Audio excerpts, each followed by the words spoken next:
దీక్షా దివస్ పేరు మీద TRS party ఇప్పటి బీఆర్ఎస్ పార్టీ నాటి రోజుల్ని గుర్తు చేసుకునే ప్రయత్నం చేస్తున్నది. కానీ దీక్షా దివస్కు మద్దతు ఇచ్చి గౌరవించిన సోనియా గాంధీ గారి కాంగ్రెస్ పార్టీనే ఏ విధంగా నాశనం చేయాలని చూసిన బీఆర్ఎస్ పార్టీ ఈరోజు కనుమరుగయ్యే స్థితి వచ్చిన పరిస్థితి.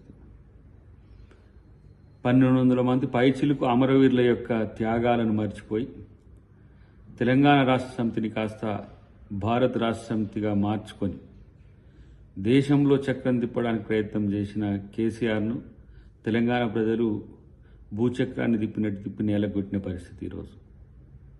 కాబట్టి నేల విడిచి సాము చేసిన బీఆర్ఎస్కు